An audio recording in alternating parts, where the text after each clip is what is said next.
Regardez un peu la vidéo aussi. Et puis vous revenez, on va un peu causer. Parce qu'il y a ces choses-là comme ça qui se passent ici. Si Dieu ne vous tire pas les oreilles, vous n'allez pas comprendre. Regardez, restez connectés. Je vais vous parler. Tu dis que qu'est-ce qui s'est passé? Pourquoi tu as poignardé ton père? Pourquoi tu l'as tué? Non, Parle fort. C'était pas mon intention de le tuer. C'était pas ton intention. Tu fais quelle classe? 6e. Tu fréquentes où? Oui, polyvalent, yes. Polyvalent quoi? Yes. Tu as quel âge? 11 ans. Voilà. C'est quoi? Pourquoi tu as donc poignardé ton père? Ça s'est passé comment? Explique-moi. Je voulais partir chez ma mère. Tu voulais partir chez ta mère et tu as demandé à ton père, il a refusé? Il a refusé. Oui. Ta mère habite où? Il habite à Congo. Mais pourquoi tu ne connais pas la maison du tombe? Tu ne peux pas partir. Pourquoi ils se sont séparés? Ils se sont séparés pourquoi? Je sais pas. C'est plus encore petit. Tu étais encore petit quand ils se sont séparés.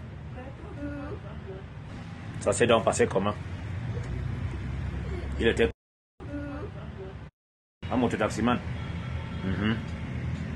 Donc voilà une situation. Et un enfant qui a moins de 12 ans, parce que je me suis laissé croire, apparemment, selon la vidéo, l'enfant n'a que 11 ans, c'est un lycéen. Il finit par poignarder son père à mort. Son mobile, c'est-à-dire la raison pour laquelle il a pris le couteau et poignardé son père, c'est que son père ne voulait pas qu'il aille voir sa mère. Voici où on en est aujourd'hui. Des enfants de 11 ans qui prennent le couteau et poignardent, qui tuent leurs parents. Toi, tu vas voir ça, tu vas rire, tu vas dire que ça sont les choses que ça se passe de l'autre côté, ça ne peut pas t'arriver, mon frère, ça va t'arriver. Lui, le petit marabout qui dormait, que l'enfant a pris le couteau, le poignardé là, est-ce qu'il savait que ça devait lui arriver? Comme toi, tu es en train de dire là. Ça peut aussi un jour t'arriver, même arriver à un membre de ta famille. Parce que si ça arrive à un membre de ta famille, c'est aussi comme si ça t'arrivait aussi à toi, parce que ça va aussi te faire mal beaucoup. Ça là, c'est les conséquences des accouchements anarchiques. Oui. Moi, dans ce cas-ci, je n'accuse pas les femmes. Dans un premier temps, j'accuse d'abord les hommes. Parce que ça, c'est les conséquences directes de l'accouchement anarchique. Toi, tu as, dans la ville, tu as un enfant à chaque centimètre. C'est quoi?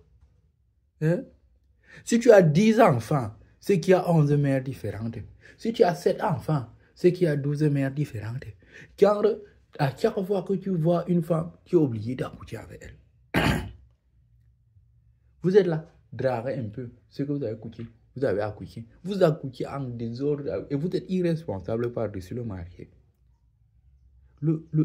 Quand vous savez que vous n'êtes pas prêt à prendre la charge d'un enfant, de la femme et de son enfant, ne vous mariez pas. Est-ce que c'est forcé? Vous êtes obligé de vous reproduire. Il y a tellement de stratégies que le blanc a mis à notre disposition pour qu'on puisse ne pas nous reproduire comme les lapins. Mais malgré ça, il y a certaines personnes qui se battent quand même à accoucher des enfants qui savent pertinemment qu'ils ne peuvent pas prendre en charge. Maintenant, voilà l'enfant là. Il a tué le gars là pour rien. Une petite raison qu'il ne veut pas le laisser pour qu'il parte voir sa mère. Ouais. Et de ce côté, il y a aussi les mères. Un enfant qui a déjà ce genre d'esprit, quand il prenait le couteau, il piquait sur son père là.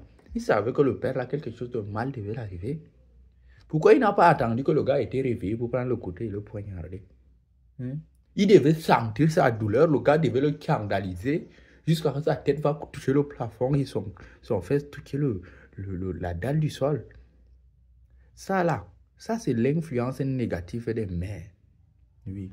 Quand une mère et un père prennent un enfant, met parmi eux pour s'entre-détruire là, ça c'est, on appelle ça la résultante de cette situation-là. Oui. Ça là, je suis sûr que c'est la mère qui a orchestré ça. Sinon, d'où ça sort l'histoire qu'un enfant déteste son père jusqu'à aller dire que non, aller prendre un couteau, aller piquer sur son père en dormant. Je vais dire ça comme ça, les gens vont dire que non, je suis trop. Il y a des femmes qui font ça. Je suis sûr que ça là, c'est la mère même qui est à l'origine de ça.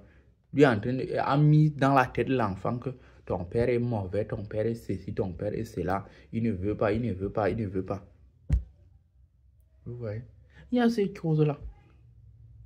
Mettez les caleçons en fer. Ça ne vous coûte rien. Abstenez-vous. Si vous voulez labourer, mettez-moi le préservatif. Là-bas, au truc là, à l'hôpital là, on donne les préservatifs là gratuits. S'il n'y a pas les médecins qui sont... S'il y a pas... Bon, il y a quand même les gens infirmiers qui sont malhonnêtes là-bas. Ils te demandent quand même 100 francs. Mais 100 francs pour peut-être 10 ou 100 préservatifs là. C'est combien de coups? Ça fait 10 coups.